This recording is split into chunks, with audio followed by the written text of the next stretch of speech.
Friends எல்லாருமே ஹெல்த்தியாகவும் சந்தோஷமாகவும் இருப்பீங்கன்னு நினைக்கிறேன். அன்றைய நம்ம ஊரில் கோவில் திருவிழா ஏற்கனவே நீங்கள் சார்ட்ஸில் பார்த்துருப்பீங்கன்னு நினைக்கிறேன். கொஞ்சம் இல்லை, ரொம்ப சீக்கிரமாகவே கிளம்பிட்டோம். ஹஸ்பண்ட் வீட்டில் இருந்ததுனாலையோ இல்லை நான் முன்னாடி நாளே சீக்கிரமாக எல்லா வேலையும் முடிச்சிட்டனாலையோ தெரியல, சீக்கிரமாகவே பொங்கல் கூட எல்லாமே ரெடி பண்ணி வச்சுட்டு வெளியில் வரவங்கள போயிட்டு வேடிக்கை பார்த்துட்டு இருந்தோம். சீக்கிரமாக கிளம்பி முடிச்சதுன்னா நானும் குட்டீஸும் நின்றுட்டு கொஞ்சம் ஃபோட்டோஸும் எடுத்துக்கிட்டோம். பொங்கல் எடுத்துகிட்டு வரவங்க நம்ம வீட்டுக்கிட்ட வந்த உடனே பார்த்தீங்கன்னா பொங்கலை எடுத்துகிட்டு போய் பாப்பா தலையில் கொஞ்ச நேரம் வச்சுட்டு நான் ரோட்டில் போய் நான் வாங்கிக்கிட்டேன். இங்கேருந்து நம்ம கோவிலாண்ட போய் சேர்கிறதுக்கு பார்த்தீங்கன்னா ரொம்ப நேரம் ஆகிடும். அங்கங்கே வழியில் நின்றுட்டு டான்ஸ் ஆடிட்டு சாமி வர்றவங்க மேலெலாம் சாமி வந்துட்டு அப்படியே போகிறதுக்குள்ளே ரொம்பவே டைம் ஆகிடும். பாப்பா பார்த்தீங்கன்னா எடுத்துகிட்டு போக மாட்டாங்க, அவங்களுக்கு தலை வலிக்க ஆரம்பிச்சிரும்னு சொல்லிட்டு நான் வாங்கிக்கிட்டேன். பொங்கல் கூடையில் பார்த்தீங்கன்னா கற்பூரம், மேட்ச் பாக்ஸ் கூடையில் பார்த்தீங்கன்னா அரிசி எல்லாமே கழுவி அதுலேயே தண்ணியும் கொஞ்சமாக ஊற்றி எடுத்துக்கிட்டேன். ஒரு வாட்டர் பாட்டில் தண்ணியும் தனியாக எடுத்துக்கிட்டேன்.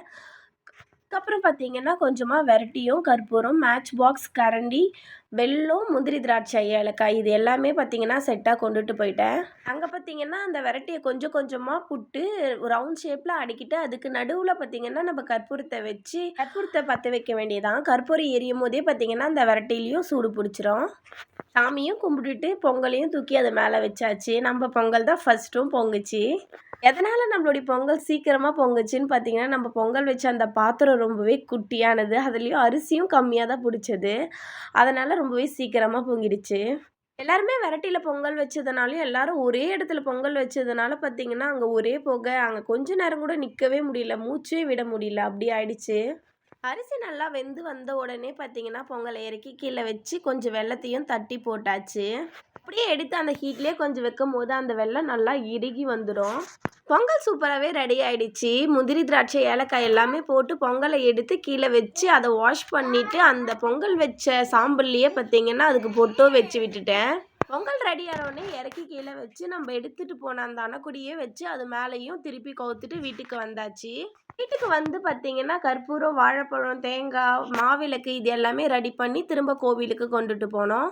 கோவிலுக்கு போயிட்டு நம்ம பொங்க வச்ச அந்த சாதத்துலேருந்து அங்கே சாமியாண்ட படையல் போடும்போது கொஞ்சமாக எடுத்து கொடுத்துட்டு அங்கே நம்ம எடுத்துகிட்டு போன மாவிளக்குலேருந்து கோவிலேருந்து விளக்கேற்றி வீட்டுக்கு எடுத்துகிட்டு வர வேண்டியதான். இதில் முக்கியமான ஒரு விஷயம் என்னன்னு பார்த்தீங்கன்னா அங்கேருந்து ஏற்றிட்டு வர விளக்கு கோவிலேருந்து வீட்டு வரையும் அணையாமல் எரிஞ்சிட்டு வரணும். நம்மளுடைய விளக்கும் வீட்டுக்கு போகிற வரையும் எரிஞ்சிட்டே இருந்தது. வீட்டுக்கு போய் எடுத்துகிட்டு வந்த பொங்கலை சாமியாண்ட வச்சு அங்கேயும் கற்பூரம் ஏற்றி தேங்காய் எல்லாமே உடைச்சி நான், ஹஸ்பண்ட், பாப்பாங்க எல்லாருமே சாமி கும்பிட்டு முடிச்சாச்சு.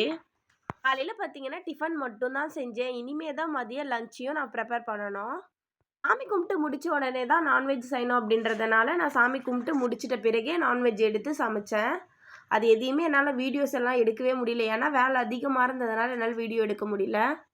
ஈவினிங் போல் எல்லாருமே ரெடி ஆகிட்டு கோவிலாண்ட முள்ளு போடுறதுக்கு போவாங்க, அதுக்கும் எல்லாருமே போயிட்டு வருவோம். நம்மளோட வீடியோ பிடிச்சா லைக் பண்ணுங்கள், சப்போர்ட் பண்ணுங்கள். அடுத்த வீடியோவில் பார்க்கலாம். பாய்.